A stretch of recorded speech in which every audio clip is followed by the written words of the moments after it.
I've been using the Xiaomi 15T Pro as my main phone for the last 3 weeks, and I'm here to tell you what I love about the phone, what I think Xiaomi can improve on, and whether it's actually worth buying.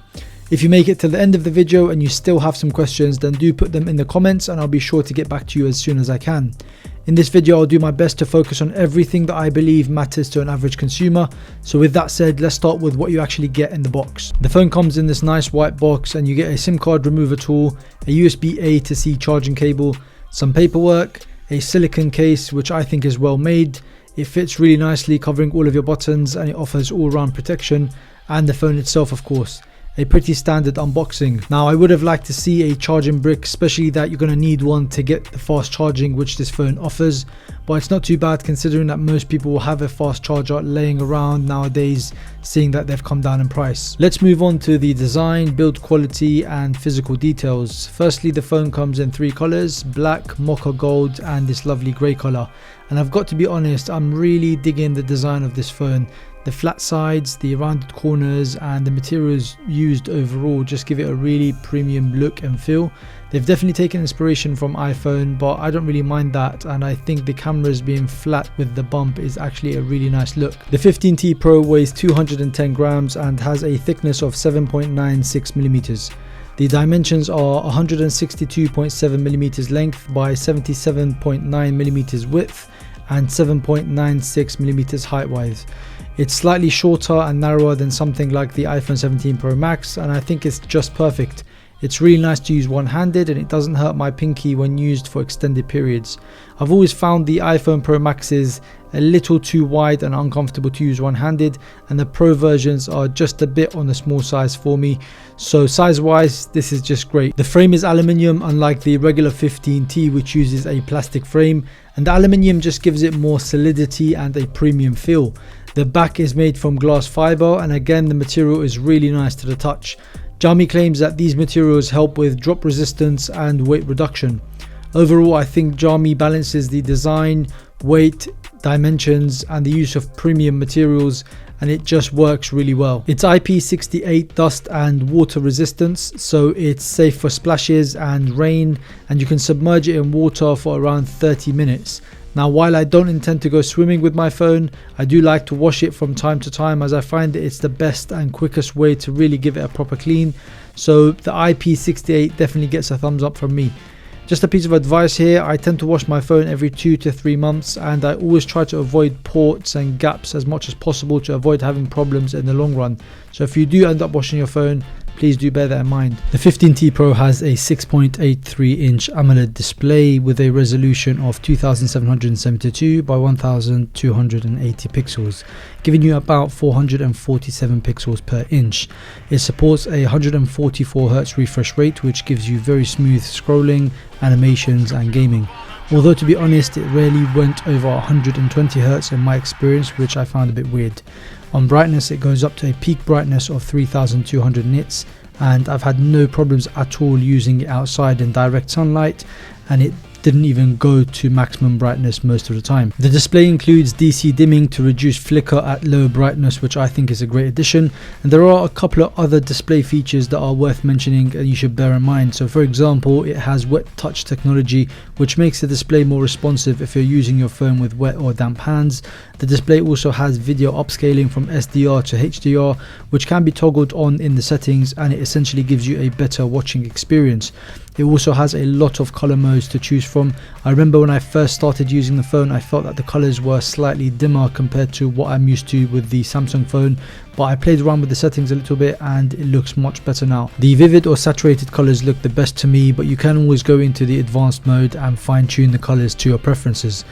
There's a fingerprint reader as well, which uses an optical sensor, not an ultrasonic, but again, I'll tell you that I've never had it fail on me once, and with Face ID enabled, I can get into the phone really quickly and without even having to think. Overall, I think the display is really good, and I think it ticks all of the boxes that you'd expect to see with a flagship phone.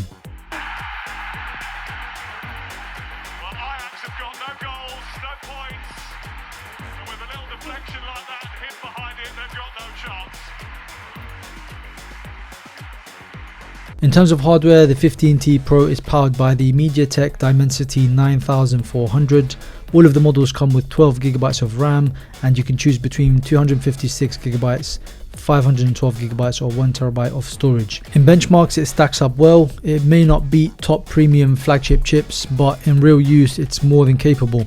In my experience so far, with daily tasks like using apps, browsing, multitasking, video editing, I didn't see any stutter. Gaming is also really smooth. I tried a variety of different games, but I mostly played COD Mobile as it's a demanding game, and it ran so smoothly in menus, while downloading packages and during gameplay. I felt no difference at all compared to my S24 Ultra, my Z Fold 6 or my iPhone 15 Pro, all of the phones I currently own and use. While gaming it did get a bit hot as you'd expect, but it was nothing serious and I was still able to play quite comfortably without using a case.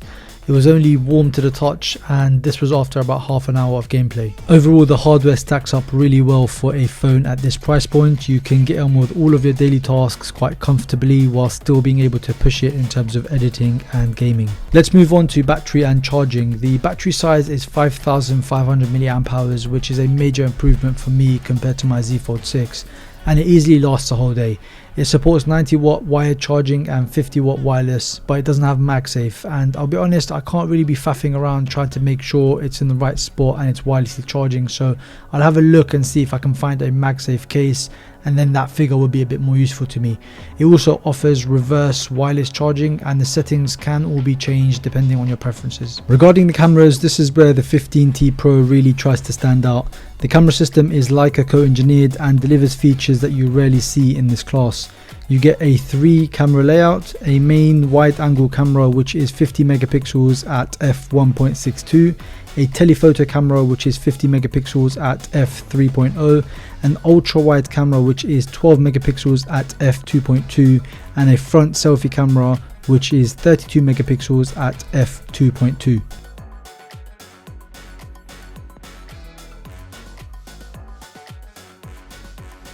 On the video side, it supports up to 8K at 30 frames per second and 4K up to 120 frames per second, which is insane for this price point.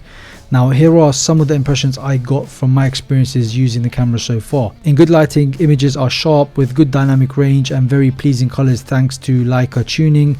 The 5x optical telephoto is a standout. You can really get meaningful zoom without massive quality loss. The ultra wide is usable, good for landscapes, architecture, but not the strongest in low light. Selfie shots are solid, but are challenging in dimmed environments where you can really start to see some noise in the photo.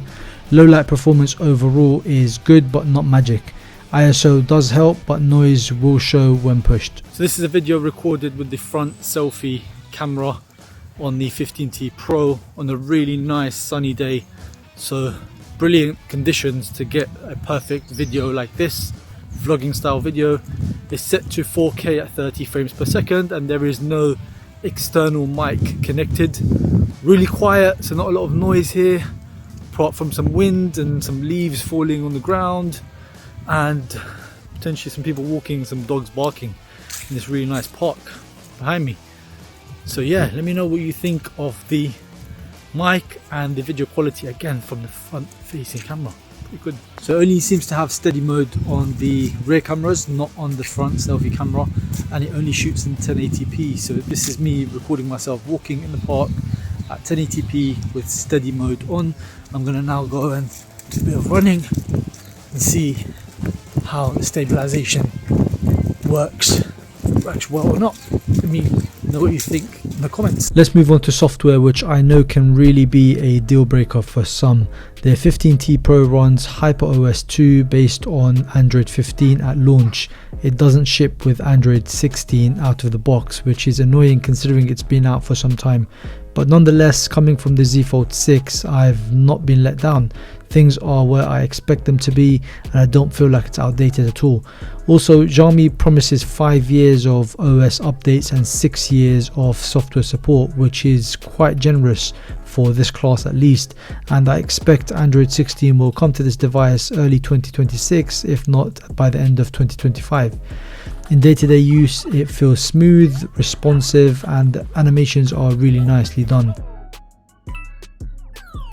There are some things that do annoy me though, like some options being buried too deep in settings, the fact that I can't have my quick menu together with my notifications, so I have to swipe down and then across or down from the left side, which is a lot harder to reach, especially with a phone this size. I also can't find a way to quickly access apps like I used to with my Samsung, so I have the painful task of having to open the wallet app, then tap to buy, which is just unnecessary. And finally, I find the emojis really not good enough. They feel a bit too fake and a bit too cartoony for me. Now, it may just be a learning curve for me, but while these issues are not major and won't necessarily deter me from keeping this as my main device, software polish and update speed are areas where Xiaomi often receives critique compared to more software first brands, and I'd have to agree there are improvements that can definitely be made here. Now, in terms of price, this phone will set you back £649 for the 256GB version, £699 for the 512GB version, which is the one that I would recommend, and £799 for the terabyte version. So that's my full breakdown of the Xiaomi 15T Pro, its design, display, performance, camera system, software, and how it feels to live with day to day. If I were you, for photographers, content creators and power users who want premium camera capabilities, especially that 5x optical zoom, then this phone is a standout. If you're someone who prioritizes compactness and pure software experience above all else, it might feel a bit heavy or a bit too feature rich. If you found this video useful, then do consider giving it a thumbs up and subscribing to the channel for my upcoming reviews. Thanks a lot for watching, and I'll catch you on the next one. Peace.